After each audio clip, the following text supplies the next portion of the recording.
आगे बढ़ते एक और बड़ी खबर। छांगुर नसरीन को जेल भेज दिया गया है। दोनों को न्यायिक हिरासत में भेजा गया। एटीएस ने नहीं मांगी दोनों की रिमांड और कोर्ट में पेश किया गया था और इसके बाद उनको जेल भेज दिया गया।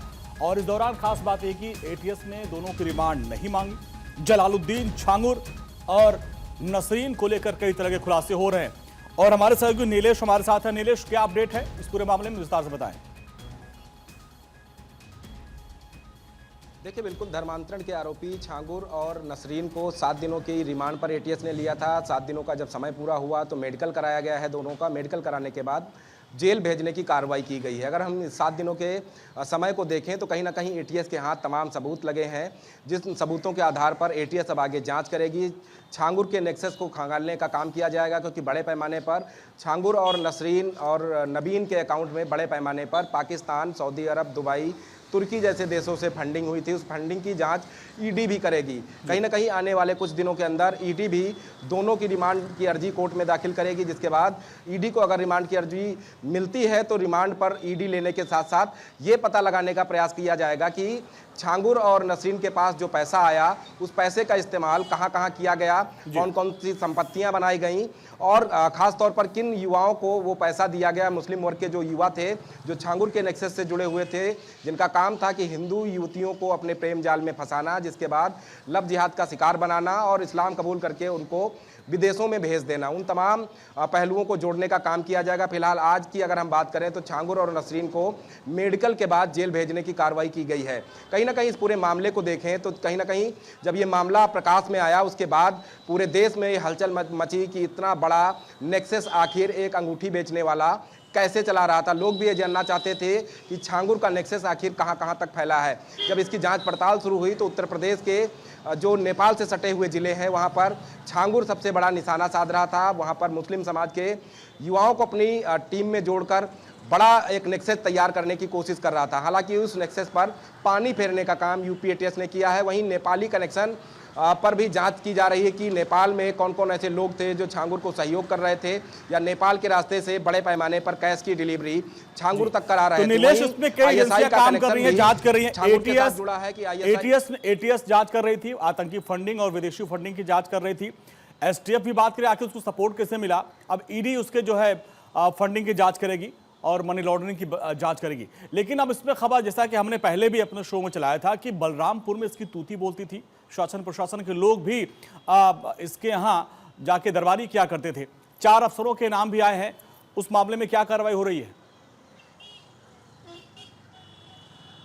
देखिए, बिल्कुल आपको बता दूं कि जिस तरीके से उतरौला में छांगुर ने एक बड़ा नेक्सस तैयार किया था और जो कोठी थी उस कोठी को किले के तौर पर छांगुर ने बनवाकर तैयार किया था। कोठी के चारों तरफ बाकायदा सीसीटीवी कैमरे लगाए गए थे, कंट्रोल रूम बनाया गया था। उस कंट्रोल रूम के जरिए पूरे आसपास के इलाके पर छांगुर और उसके गुर्गे नज़र रखते थे।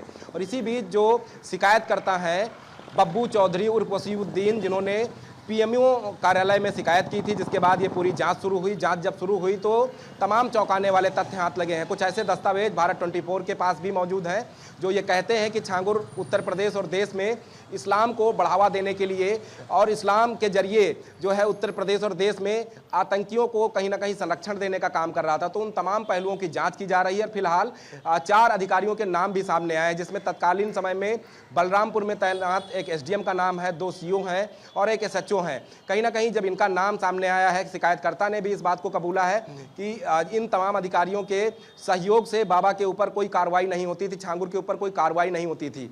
यही कारण है कि लोग छांगुर के चंगुल से बच पाना कठिन समझते थे। या तो वो मजबूरी में आकर धर्मांतरण करते थे या फिर छांगुर के खिलाफ अगर वो जाते थे तो कई मुकदमे उसके ऊपर दर्ज कराकर जेल भिजवा दिया जाता था।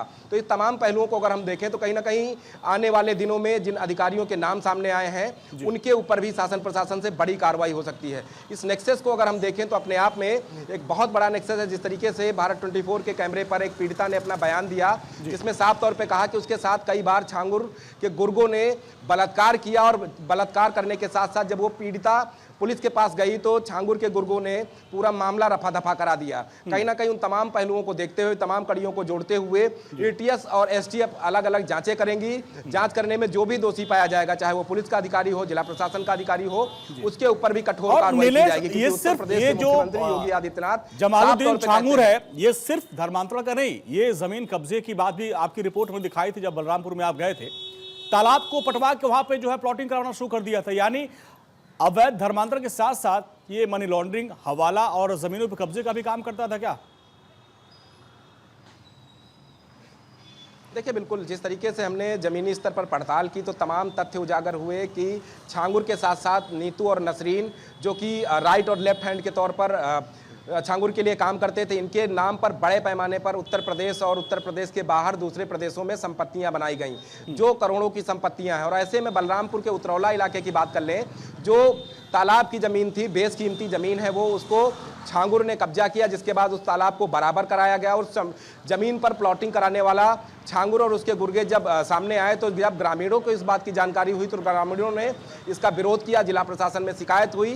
शिकायत के बाद उस जमीन की पैमाइश कराई गई तो पाया गया कि जिस जमीन को छांगुर अपनी जमीन होने का दावा कर रहा है, वो सरकारी दस्तावेजों में सरकारी तालाब के तौर पर दर्ज है। जिसके बाद उस जमीन को खरीद फरोख्त पर रोक लगा दी गई और उस जमीन को हमने दिखाया कि किस तरीके से बाकायदा एक तालाब को प्लॉट में तब्दील कर दिया गया। और अगर उस तालाब में प्लॉट बनाकर बेचे जाते तो करोड़ों के प्लॉट होते। तो ऐसे में चाहे वो सरकारी जमीनों का कब्जा करने का मामला रहा हो, क्योंकि हमने इससे पहले देखा कि छांगुर और नीतू नसरीन की जो कोठी थी, जब उस पर बुलडोजर चला तो सामने आया कि जिस जमीन पर जो है कोठी बनाई गई थी वो भी सरकारी जमीन है। तो ऐसे में वहां पर बुलडोजर की कार्रवाई करके जमीन खाली कराई गई और साथ ही साथ तमाम और जो है दस्तावेज लगातार जो छांगुर की शिकायत करने वाले लोग हैं वो जिला प्रशासन और जांच करने वाली एजेंसियों को मुहैया करा रहे हैं, ताकि आने वाले दिनों में छांगुर और उनके सहयोगियों पर और कठोर कार्रवाई हो सके। फिलहाल छांगुर से जुड़े हुए जितने भी नेक्सस के लोग हैं उनकी तलाश की जा रही है और जल्द ही कई और चेहरे बेनकाब होंगे। कुछ ऐसे लोग भी बेनकाब होंगे जो समाज में रहकर,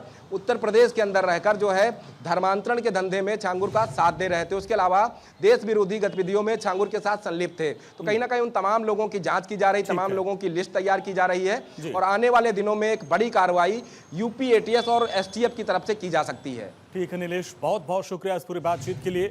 तो जलालुद्दीन छांगुर पर शिकंजा कसता जा रहा है और उसके जो नेक्सस हैं, चाहे वो नेपाल हो या अलग अलग राज्यों में, उनको भी पकड़ने की कवायद की जा रही है।